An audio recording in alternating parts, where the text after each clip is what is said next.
오늘은 가장 귀한 것 한 가지만, 이런 제목으로 여러분과 은혜를 나누고자 합니다. 가장 귀한 것 한 가지만. 요즘은 그 금은방이라는 것이 옛날보다 이게 보기 드물어졌어요. 그렇죠? 근데 옛날에는 번화가를 가게 되면은 금은방이라는 게 있어서 지나가다 보면 막 금시계 또 보석 뭐 이런 것들이 진열돼 있잖아요. 그리고 뭐 금으로 만든 거북이 같은 거 뭐 이런 것들이 진열돼 있어서 지나가다가 뭐 별 관심이 없는 사람조차도 한 번은 보게 되잖아요. 그 찬란하고 반짝거리는 귀금속들이 얼마나 예뻐 보여요. 금과 은, 또 다이아몬드, 사파이어, 루비, 오팔, 뭐 자수정, 기타 등등 별의별 귀금속들이 많잖아요. 그런 것들을 보면은 참 아름답다. 그 자체로 뭐 값어치를 얼마 나간다 생각하기 전에 그 자체로 참 아름답잖아요. 보석이라는 것은 아름답다는 느낌을 주잖아요. 반짝반짝 빛나는 거면. 이제 그런 것들은 크기는 크지 않잖아요. 홍할만한데 어떤 거는 집 한 채 가격 나가는 것도 있어요. 요 조그만 거 하나가 사실은 먹을 수도 없고, 보석이 아무리 좋아도 먹는다고 배부르진 않잖아요. 근데도 그게 가격이 많이 나가는 거예요. 왜냐하면 그것들은 희귀하기 때문에. 희귀하다, 드물다는 거예요.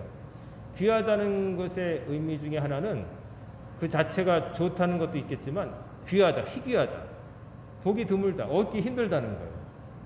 그래서 얻으려면 많은 노력이 필요한 거죠. 만약에 금이나 은이 지나가다가 발에 툭툭 쳐있는 돌멩이 같이 흔하면은 그런 대접을 못 받을 거예요. 아무리 빛이 나도. 근데 금과 은이 참 구하기 어렵거든요. 지구에 사실 금과 은이 적은 건 아니에요. 땅속에 보면 엄청나게 많이 매장되어 있는데, 문제는 그것을 추출해서 사람 손에 쥐어지기까지 얼마나 많은 공정이 필요한지 모른다는 거죠. 그래서 그걸 얻기 위해서 땅을 파고 또 굴착을 하고 또 부수고 그걸 재련을 하고 추출해내고 또 그것을 또 가공해서 다듬고 하는 것들이 다 인건비 또 비용, 이런 것들이 엄청나게 드는 거죠. 그래서 금이, 은이 비싼 겁니다. 보석도 마찬가지예요. 다이아몬드도 사실은 별로 그 자체는 탄소가 압축돼서 된 그 탄소 화합물에 불과한데, 크게 그렇게 비싼 것은, 다이아몬드도 무척 많답니다. 땅 속에는. 근데 너무 깊어가지고 있는 곳이 또 드물 한정돼 있기 때문에 매장량은 적지 않은데 탄소가 무한하니까, 거의 무한돼 있으니까 그게 압력에 의해서 이렇게 돼서 이제 다이아몬드가 돼서 어딘가 있겠지만 그걸 파내려면 엄청나게 깊이 들어가야 되고 노력이 들고, 그러니까 비싼 거예요. 그리고 모양도 예쁘고. 그래서 그런 것들은 희귀하고 보석, 아주 보물과 같은 돌이다, 이러는 거죠. 근데 그런 것들 보면은 그런 것들이 이제 가공돼 가지고 어느 사람의 손에 들어가는데, 처음에는 누가 발견하고 가공해서 유력한 사람의 손에 들어가겠죠. 부자나 왕족. 그래서 왕관을 만드는데 보석이 박히기도 하고, 또 뭐 귀분의 목걸이, 귀걸이가 되어서 있는데, 대부분 한참을 돌다가 결국에는 어디로 가느냐? 박물관에 가 있는 거예요. 박물관에. 그것을 소유했던 사람들은 다 죽고 없고, 그것을 잠시 갖고 있었던 사람들은 없지만 그것만 남아가지고 돌고 돌아서 결국 박물관에 가서 전시되어서 사람들이 이렇게, 이런 게 있었구나, 이걸 누가 했었대, 이렇게 되는 것이죠. 이 보석 때문에 참 불행한 일을 당한 사람도 많고, 그렇습니다. 보석을 갖고 있어서 그것을 노리는 사람에 의해서 생명이 뺏긴 사람도 있고, 그 보석을 얻을 정도로 재력이 있고 명성을 가졌다가 한순간에 모든 것을 잃어버리고 그 보석을 남에게 넘겨줘야 되는 그런 가슴 아픈 사연들도 많이 있죠. 그런 것들이 이제 이야기가 있죠. 근데 오늘 본문에 보면은 예수님께서 천국에 대해서 설명을 하시는데, 비유하시는데, 보석, 금은 보석 같은 것, 진주, 알, 이런 것에 대해서 이런 것에 비유해서 천국은 마치 어떠하다, 이렇게 말씀을 하세요. 사람들이 보석은 다 알고 있었거든요. 그 당시 사람들도 알고 있었어요. 금, 은, 뭐 보석, 수정, 그리고 바다에서 난 진주에 이르기까지 그때 사람들도 다 이렇게 주렁주렁 매달고 왕관에다가 치장하고 그랬었던 거죠. 근데 그 보석에 대해서 이제 얘기하시면서 천국을 설명하시기 위해서 그 이야기를 끌어다 쓰시는 거예요. 그러면 그 보와 진주의 비유를 드신 까닭이 있을 거예요. 첫째, 비유. 잘 사람들이 알기 쉽도록 설명해 주기 위해서 이 방법을 쓰시는 거예요. 하늘의 이야기를 땅의 사람들에게 설명하시려니까 땅에 있는 사람들이 익숙하고 누구나 공감할 수 있는 것을 가져다가 설명을 하시는 게 비유예요. 아이들에게 어려운 얘기를 설명할 때 쉬운 아이들이 갖고 노는 장난감이라든지 일상에 있는 것들을 예로 들어서 야, 너 이렇지 않니? 라고 빗대어서 설명하는 것처럼 예수님께서 천국에 대해서 감이 잡히지 않는 사람들에게 천국에 대해서 설명하시기 위해서 누구나 공감하고 들으면 그렇지 하는 얘기를 하시는데 그게 바로 보석과 밭에 묻힌 보화와 진주 이야기, 진주 상인의 이야기였던 거예요. 그러니까 이야기는 듣고서 야 이거 희한하다, 내가 도저히 이해할 수 없어 하는 그런 이야기가 아니라 누구든지 정상적인 사고를 하는 사람이라면 그렇지, 아 그렇겠구나 무릎을 치게 만드는 그런 이야기인 것이죠. 우리가 살아가면서 귀하게 여기고 없으면 아쉬워하는 것들이 참 많아요. 작게는 자기가 오래 쓴 만년필 같은 거, 요즘은 뭐 글로 별로 안 쓰니까 필기구에 대한 애착들이 적은데 옛날에는 만년필 하면은 좋은 선물이었잖아요.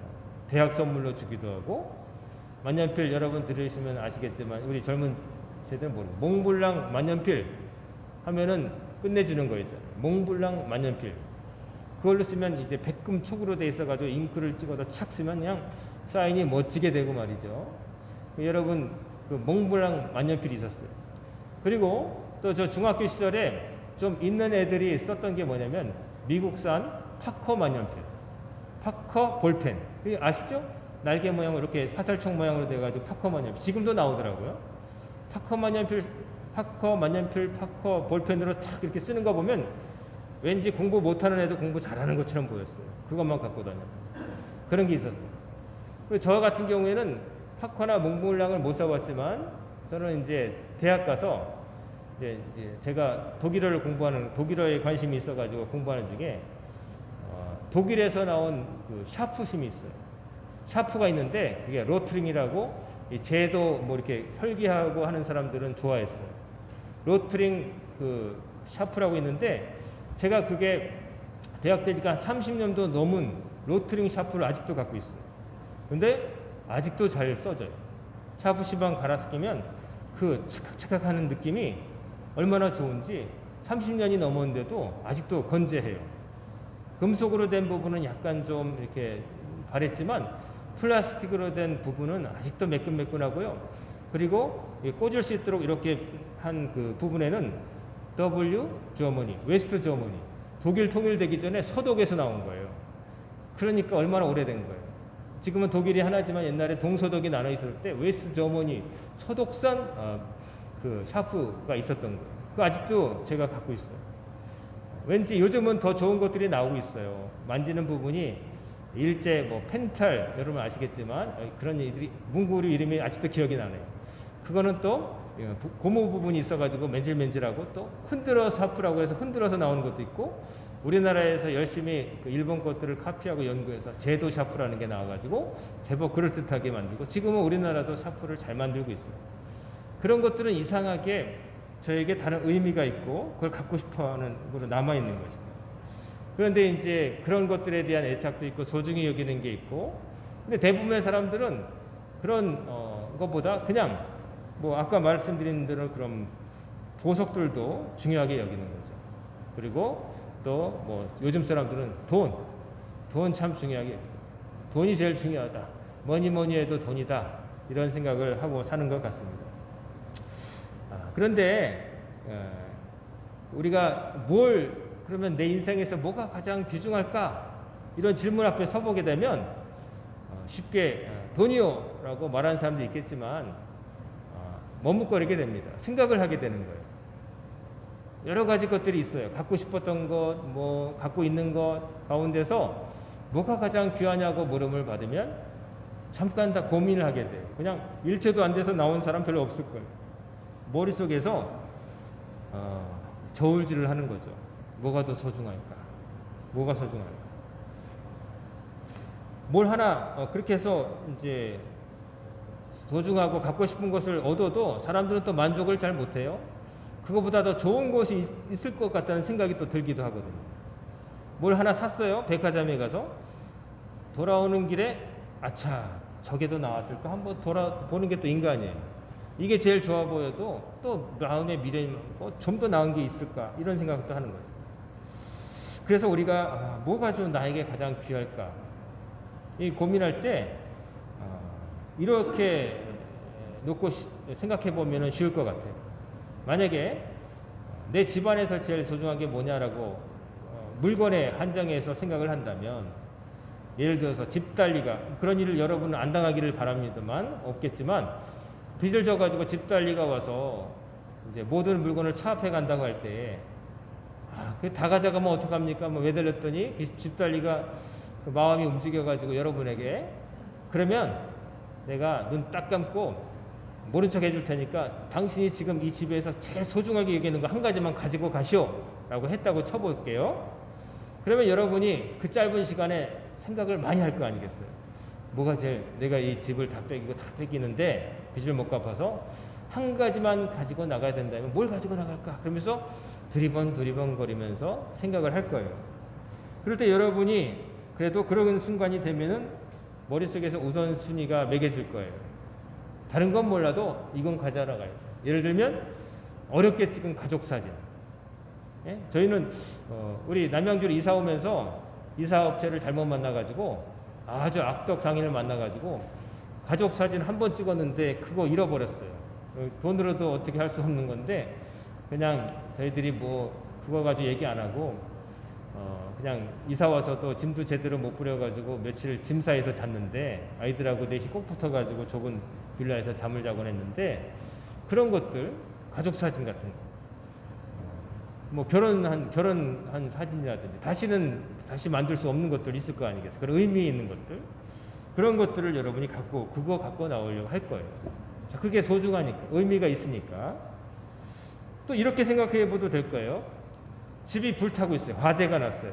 화재가 났는데 여러분이 빠져나올 수 있는 시간은 됐어요. 그래서 여러분이 빠져나왔는데 잠깐 그래도 한번 들어가서 뭐 하나 집어넣을 수 있는 약간의 여유가 생겼어요.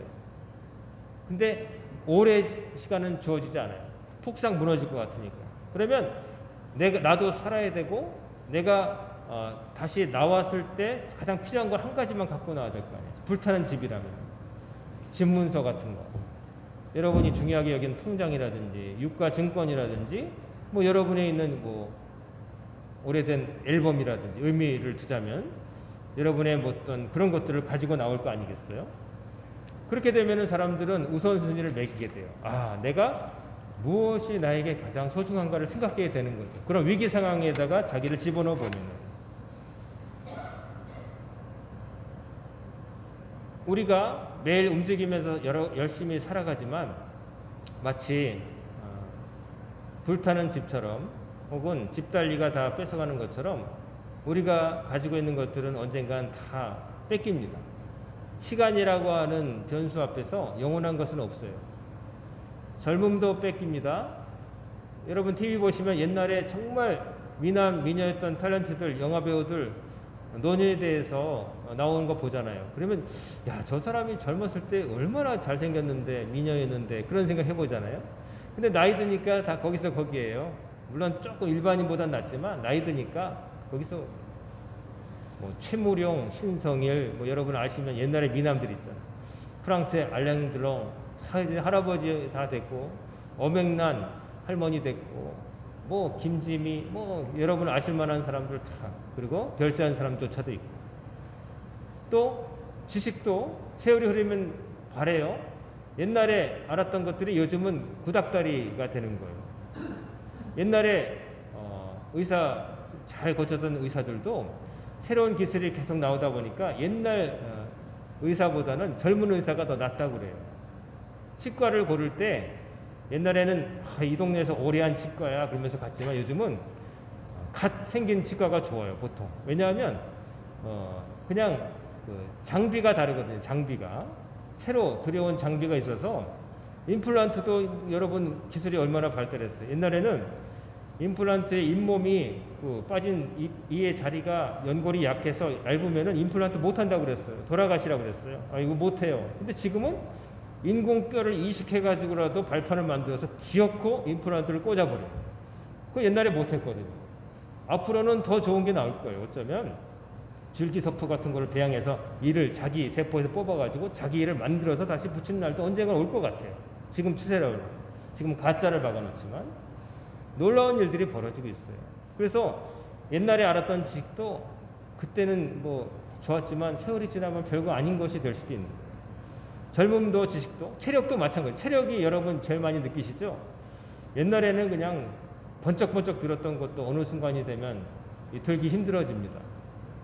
아침에 일어날 때 어릴 때는 우리 청년들이나 우리들은 그냥 기지개 한 방 켜면서 번쩍 일어나겠지만 나이가 되면 전부 다 아이고 저 자기도 모르게 아이고 막 관절이 다 삐걱거리고 오래된 기계 움직이는 것처럼 그렇게 되잖아요. 누구만 그런 게 아니라 다 그렇게 돼요. 우리 청년들도 몇십 년만 기다려봐요. 이제 그 다 이유가 돼요. 왜 어른들은 그 화장품대에다가 화장품보다 약병이 많은지 왜 파스를 그렇게 여러 개 사고 붙이시는지 이해가 갈 거예요. 체력도 그래요. 그리고 또 지력도 그래요. 지식 말고 지력. 그 사태 판단을 하는 능력도 점점 떨어져요. 어쩔 수 없어요. 젊을 때는 막 순발력 있게 대처를 하고 사람 이름도 빨랑빨랑 생각나고 그러는데 어느 순간인가 사람 이름 잘 기억 안 나서 입전을 맨두고 저 사람 누구였지? 그러면서 그 이름 석자가 안 나와가지고 온갖 이야기를 갖다 붙이죠. 그 옛날에 그 영화에 나왔었잖아. 그때 그 못된 시어머니로 나왔던 누구 별 얘기를 다 하는데 그 세자는 끝까지 안 나오는 거예요. 그래서 인터넷에 이제 해봐가지고 찾아낼 저도 막 그럴 때가 있어요. 옛날에는 사람 이름 배우 이름 잘 기억났는데 지금은 그게 안 돼. 근데 저만 그런 게 아니라 다 그런 거예요. 세월의 흐름 앞에 모든 것은 녹이 바래고 모든 것은 이제 지나가 버립니다. 조금씩 그 모습을 잃어가요. 그래서 그 앞에서 우리가 가장 중요한 게 뭘까? 끝까지 남을 수 있는 건 뭘까? 정말 귀한 것은 뭘까를 잘 알고 살아야 돼요. 그렇지 않으면 이따가 언젠가 사라져 버릴 것들의 애착을 가지고 거기에 소망을 두고 살아가면 오는 것은 반드시 허망함과 슬픔밖에 없어요. 그냥 참 허망하다. 그리고 인생이 점점 해피엔딩이 아니라 새드엔딩으로 가는 것 같은 그렇게 되는 거예요. 누구도 피할 수 없어요. 그런데 제대로 시간의 흐름 속에서 변하지 아니하고 정말로 나에게 끝까지 있을 것 하나를 붙잡는다면 사정은 바뀌는 거예요. 우리 예수님은 그것을 천국이라고 말씀하시는 거예요. 천국.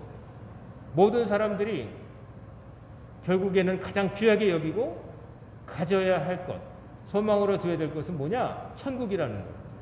천국은 다른 말로 말하면 구원이에요.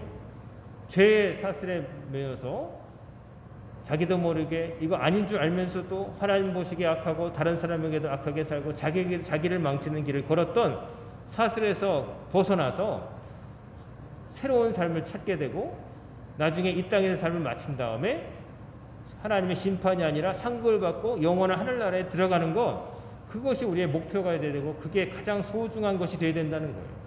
그래서 사람들이 땅에 사는 사람들이 다 중요하게 여기는 보화 얘기를 하시고 진주 얘기를 하시는 거예요. 자, 보화 얘기는 뭐예요?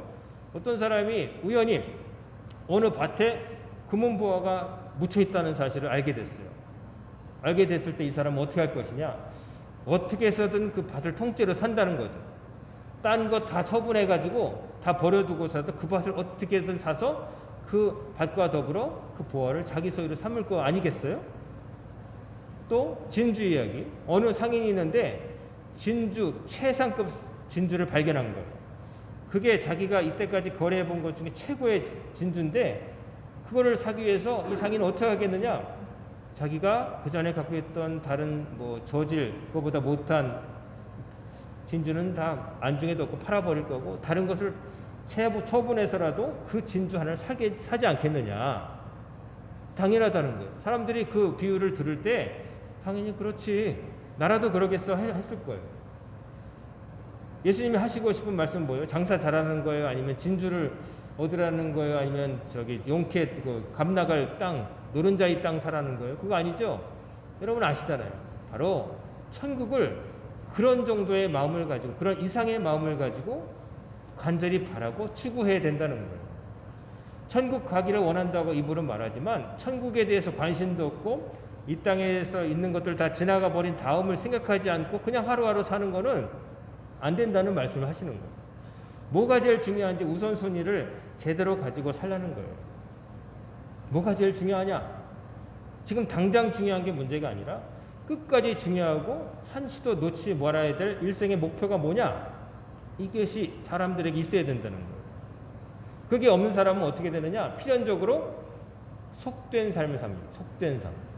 속되다는 것은 말이 저급하고 뭐 그렇다는 의미가 아니라 이 땅에 있는 거에만 집착하는 삶을 산다는 거예요. 땅에 있는 거. 근데 땅에 있는 게 영원하면 좋겠지만 따지고 보면 영원한 게 없는 거예요. 우리 자신부터가 영원하지 않아요. 우리의 체력과 지력과 갖고 있는 것도 언젠가 놓아버릴 때가 오는 거예요. 가끔 안타까운 사연. 어느 노인이 별세하셨는데 참 일생 고생하면서 가난하게 사셨는데 돌아가신 다음에 그 장례를 치르고자 집을 이렇게 유품을 정리하는 가운데 창고 혹은 바닥에서 돈이 엄청 나왔다. 참 안타까워요. 돌아가신 것도 안타깝지만 그걸로 써보지도 못하고 그냥 추운 방에서 그냥 바들바들 하면서 고생도 고생이려니와 그 돈으로 남을 돕거나 도와주는 일을 한 번도 하지 못하고 자기도 힘들고 남에게도 좋은 일 하나 하지 못하고 별세했다는 게 너무 안타까운 거예요. 자기는 그렇게 고생하면서도 그렇게 악착같이 모아서 어려운 사람을 도왔다면 얼마나 고귀한 인생이고 머리 숙여지는 인생이에요. 근데 자기도 고생했고 자기도 그거 못 써보고 그냥 그것만 있으면 나를 지켜줄 거다. 그것만 보면서 그렇지 내가 언제든 이거 사용할 수 있어 이런 마음으로 그걸 의지하면서 하나님처럼 받들고 살았지만 그거 하나도 써보지 못하고 그냥 냉골에서 죽은 거예요. 얼마나 안타깝고 어리석은 인생이에요. 차라리 살아있는 동안에 그것을 사람들에게 많이 베풀고 어려운 사람 도와주고 그랬으면 얼마나 존경받고 그가 떠난 자리를 사람들이 얼마나 그리워하겠어요. 또 하나님께서도 그의 영혼을 받으실 때 네가 이 땅에 사는 동안에 얼마나 좋은 일을 했는데 내가 안다. 하나님이 안 그러시겠냐고. 우리가 여러 가지 걱정을 하면서 이게 있으면 좋겠다 하면서 대비하면서 사는데 나쁜 거 아닙니다. 무계획적으로 막 사는 건 문제가 있어요. 그런데 이 땅에서 있는 것들 그게 전부인 줄 알고 그거에만 매달려서 살다가 시간 다 가고 나중에 아무것도 실제로는 한 것도 없이 살면 그건 정말 인생의 실패라고 하는 것이죠. 많은 사람들이 이 땅에서 헛된 것을 추구하며 삽니다. 그게 자기에게 귀한 것이라 여기고 살죠. 하지만 그게 귀한 게 아니었던 거예요. 나중에 알게 되는 거예요. 어떤 사람은 물질에다가 혹은 자기 자녀에 혹은 뭐 자기가 이룬 업적을 의지하면서 그걸 바라보며 흐뭇하게 살지 모르겠지만 언젠가 그 모든 것들은 다 지나가 버려요. 우리 곁에 남아있지 않아요. 언젠가는 그것을 뒤로 하고 우리 오직 앞에는 하나님만 보이게 되는 때가 오는 거예요. 그냥 먼 훗날 언젠가 이르겠지. 언젠가 이르긴 하겠지만 그때는 아무도 알 수 없는 거예요. 그리고 분명한 것은 반드시 온다는 거예요. 마치 방학을 하면 개학날이 반드시 있는 것처럼. 근데 사람들은 학생들 그러죠. 개학하는 날 보면은 방학하는 날에 보면은 개학이 온다는 걸 알면서도 마치 개학이 안 올 것처럼 숙제도 안 하고 막 놀죠. 아직 일주일 남았어. 한참 남았어. 그때 몰아서 하면 되지. 그런 마음으로 살지만 개학날은 다가오고 평소에 숙제를 잘 안 해놓은 사람은 불안해지는 것이고 개학날이 다가올수록 초조해지는 것이고 마지막에 정말 끝까지 아무것도 안 하면은 개학날이 두려운 것이죠. 성도 여러분, 가장 귀한 건 한 가지만 고르라고 하는 선택 앞에서 여러분의 대답은 천국이라고 자신 있게 대답하시기를 주의 이름으로 축원합니다. 우리가 천국을 소망하고 천국을 목표로 해서 살아가는 거잖아요. 그리고 그 천국은 미래의 먼 목표로만 둘 것이 아니라 지금부터 천국 시민처럼 살아가야 돼요. 천국에서 사는 사람처럼 마음을 바꾸고 태도를 바꾸고 선택을 바꾸며 살아가야 되는 거예요. 그게 바로 하나님을 믿는 사람의 거룩함이에요. 여러분과 저는 그래서 사람들과 달라야 돼요. 속된 사람들, 땅만 바라보는 사람과 달라야 돼요. 그게 거룩함, 구별된다의 바른 뜻이에요. 오늘 12월 마지막 주, 2021년의 마지막 주, 세상 사람들은 바이러스 얘기와 다음 대통령이 누구 될 거냐, 그리고 땅값 얘기를 이 세 가지 얘기만 하며 살아갈 때에 여러분과 저는 정신을 차리고 땅값이 오르든 말든 대통령이 누가 되든 말든 바이러스가 창궐하든 말든 결국에는 반드시 올 그날, 하나님의 날, 하나님 앞에 홀로 서게 될 그날을 늘 생각하면서 바른 목표를 가지고 천국을 정말 간절히 진주 하나를 소망하는 그 상인, 모든 것을 다 뒤로하고 그것을 최종 목표로 해서 자기를 올인하는 그런 마음으로 하나님을 사랑하시고 주님의 나라를 소망하시면서 끝까지 달려가셔서 그 꼬린 지점에 다 완주하시는 우리 광인의 성도님들 다 되시기를 주의 이름으로 축원합니다. 아멘. 기도하겠습니다. 지금도 살아계셔서 저희들을 살피시고 구보 살피시며 은혜를 베푸시는 아버지 하나님 감사합니다. 지난 1년 동안 하나님의 은혜로 여기까지 왔음을 고백합니다. 어려운 순간이 있었지만 하나님 도와주셔서 넘었음을 또한 고백합니다. 또 힘든 순간이 있었지만 그때 위로하신 것도 기억하고 감사를 드립니다. 이제 12월 마지막 주 주님 앞에 나와서 우리에게 가장 귀한 것이 무엇인지 한 가지를 고르라고 물으실 때에 조금도 지체함 없이 아버지의 나라라고 말할 수 있는 저희들이 다 되게 하여 주시옵소서. 밝아오는 새해 하나님께서 우리 성도들에게 허락하실 소망찬 미래를 저희들 믿어 의심치 않게 하옵시고 하나님과 더불어 용맹하게 또 강건하게 헤쳐나갈 수 있도록 도와주시옵소서. 예수님의 이름으로 간절히 기도드리옵나이다. 아멘.